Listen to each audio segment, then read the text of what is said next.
कभी कांग्रेस की गुलामी, कभी सपा की, कभी बसपा की, कभी आरएलडी की गुलामी। आखिर क्यों?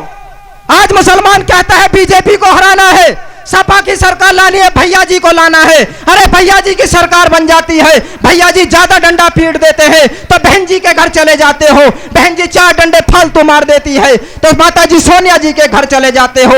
मैं आप लोगों से कहता हूं, उत्तर प्रदेश के निवासियों, परिंदे भी नहीं रहते पराए आसियानों में। हमारी उम्र गुजर गई किराए के मकानों में, और अब भी ना समझेगे तो लुट जाओगे, मिट जाओगे। ए हिंद के मुसलमानों, तुम्हारी दास्तां भी ना रहेगी दास्तानों में। मेरे भाइयों, आज मुसलमान कहता है कि हम अल्लाह के सिवा किसी से नहीं डरते। मेरा सवाल सिर्फ इतना है, अगर हम लोग अल्लाह के सिवा किसी से नहीं डरते, जब वोट का टाइम आता है तो बीजेपी से डरकर वोट क्यों डालते हैं?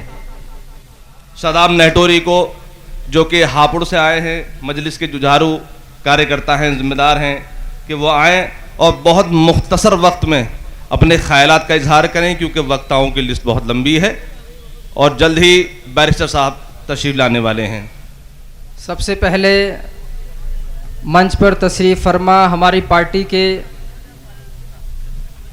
वरिष्ठ नेता और प्रदेश के मुख्य महासचिव जनाब एडवोकेट शमीम अहमद तुर्क साहब, और बहुत ही जानसीन और मेहनती हमारे साथी DS बिंद्रा साहब, और मेहमान आए हुए आप सभी आवाम का तहे दिल से शुक्रिया। साथ ही अस्सलाम वालेकुम।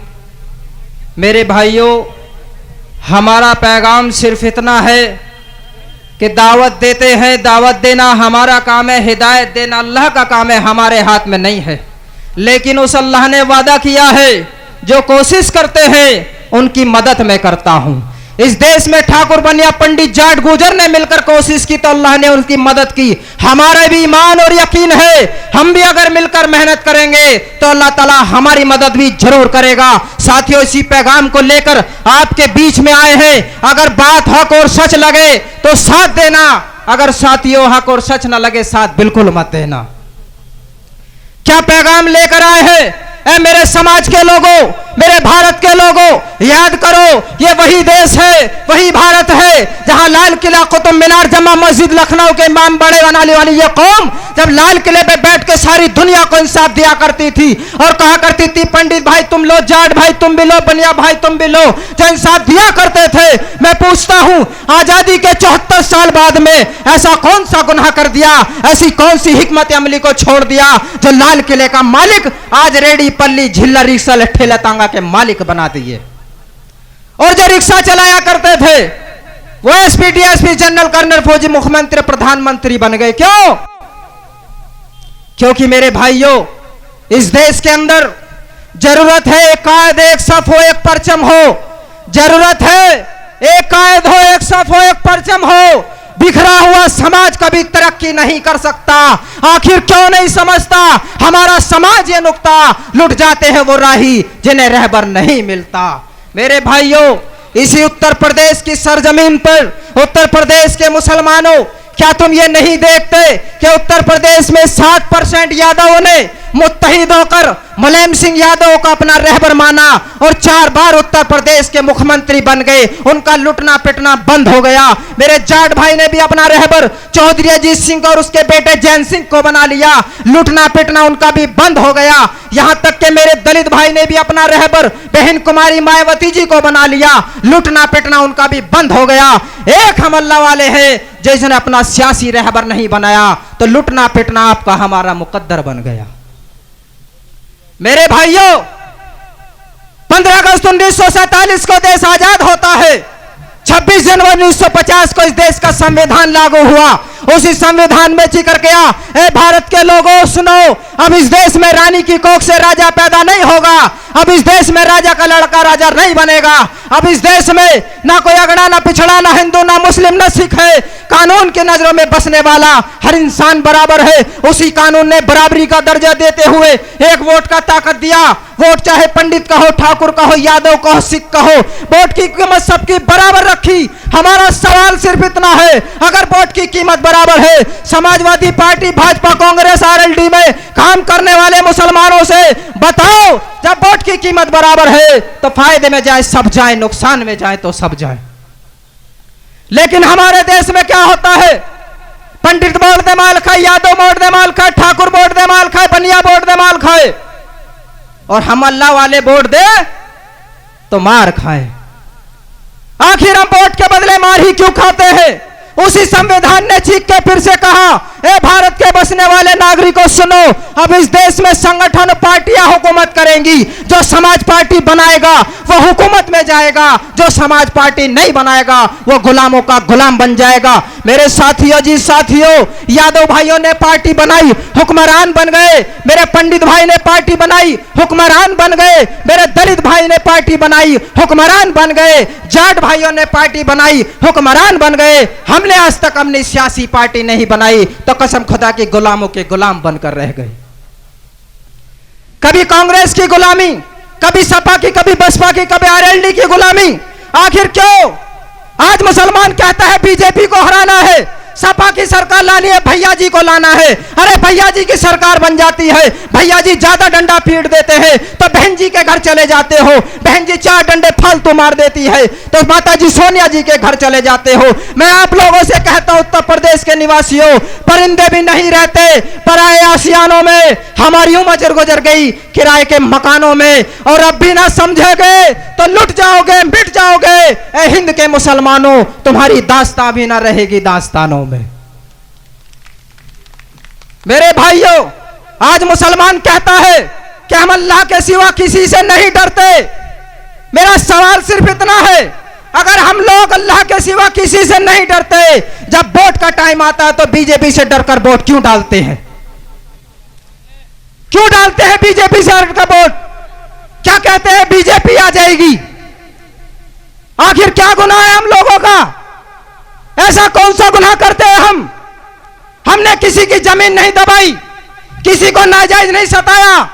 हमारा गुनाह सिर्फ इतना है, अगर हमारे समाज पर, अगर हमारे मजलूम भाई पर जुल्म होता है तो कोई बोले ना बोले, मगर आपका बेटा असुद्दीन ओवैसी संसद से लेकर सड़क तक उसकी लड़ाई लड़ता है। मुझे बताइए, यहां से 200 किलोमीटर चलकर मैं आया हूं, और यहां मेरा एक पंगा लड़ाई हो जाए किसी साथी से, और एक मेरा भाई मेरे हक में डंडा लेकर खड़ा हो जाए, कहे कि देखो कौन हाथ लगाता है। अगर वही मेरा भाई मेरे यहां विधानसभा या लोकसभा का चुनाव लड़े तो मेरे मुसलमान भाइयों, दिल पे हाथ रख के बताओ, उस आदमी का मुझ पे हक है या किसी और का है?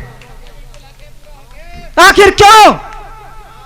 आज 53 तलाक होता है तो बोले ओवैसी, अखलाक पर बोले ओवैसी, बाबरी मस्जिद पर बोले ओवैसी, मालेगांव पर बोले ओवैसी, तंजील अहमद पर बोले ओवैसी, डीएसपी झावलक की आवाज उठाए ओवैसी, 53 तलाक के खिलाफ आवाज उठाए ओवैसी। मगर जो वोट का हकदार आए तो बीजेपी का एजेंट भी ओवैसी। क्यों?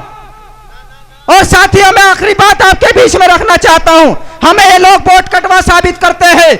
बिहार के अंदर 2015 इलेक्शन हुआ तो वहां के अंदर हमने कहा हमें 10 सीटें दे दो, गठबंधन में ले लो, हम भी बीजेपी को हराना चाहते हैं। मगर वहां के घमंडी तेजस्वी यादव ने कहा कि हम तुम्हें गठबंधन में नहीं लेंगे। कांग्रेस को 70 सीटें दे दी गठबंधन में, हमें 10 नहीं दी। मगर हमने हिम्मत नहीं हारी, हमने सीमांचल में अपने कैंडिडेट को खड़े किए, मात्र 20 सीटों पे कैंडिडेट खड़े किए और 5 सीटें अल्लाह ने हमें जिताई। सबसे पहले शुक्रिया सीमांचल की आवाम का।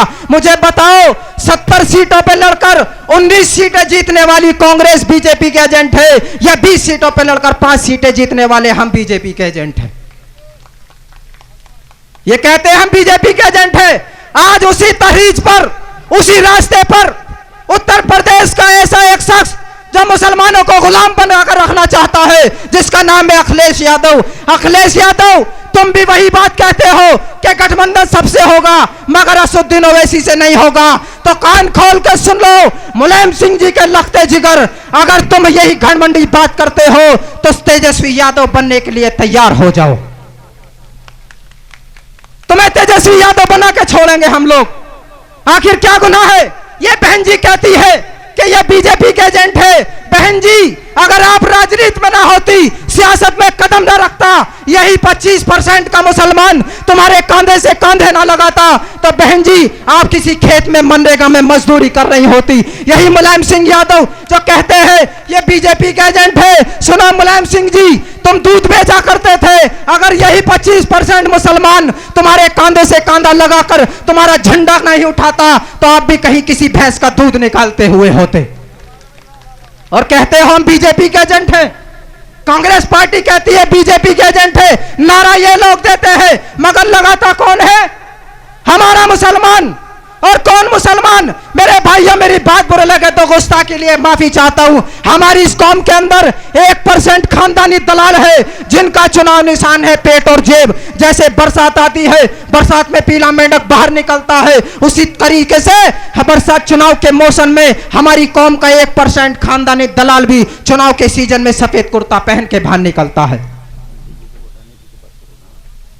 और कौन कहता है ये लोग क्या करेंगे? हमारी बुराई करेंगे। अरे हम भी चाहते हैं बीजेपी को हराना। अगर आप चाहते हो बीजेपी को हराना तो याद रखो सबसे पहले 3 काम कर लो। जिस दिन आपने 3 काम कर लिए मुसलमानों, मैं दावे के साथ कहता हूं उत्तर प्रदेश क्या हिंदुस्तान में तुम्हारे नाम का झंडा गड़ेगा। असदुद्दीन ओवैसी हिंदुस्तान के नेता बनेंगे। सबसे पहला काम, किसी भी जंग का फैसला मैदान में होता है, घर में बैठ के नहीं होता।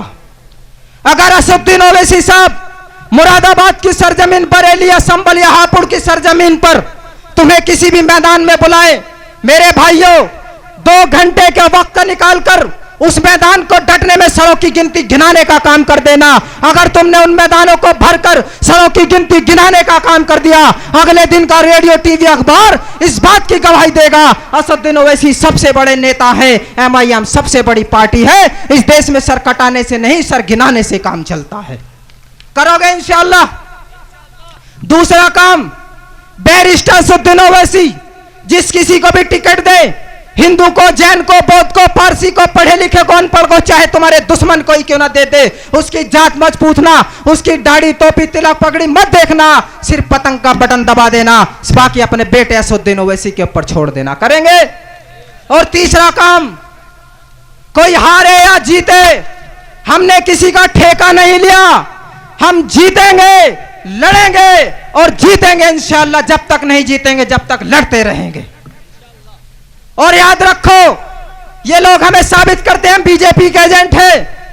फिरोजाबाद के हमने चुनाव लड़ा, हमारा कैंडिडेट दूसरे नंबर पर आया। यही समाजवादी पार्टी अगर हमारे सामने कैंडिडेट खड़ा ना करती तो हमारा कैंडिडेट जीतता। ये मुलायम सिंह यादव भी भाजपा के एजेंट है। और मैं सबूत देता हूं। क्या सबूत है? वो साक्षी महाराज जिसने बाबरी मस्जिद में सबसे पहला फावला मारने का दावा किया और उसी बाबरी मस्जिद की ईंटों को पूरे उत्तर प्रदेश में घुमाया और क्या नारा दिया?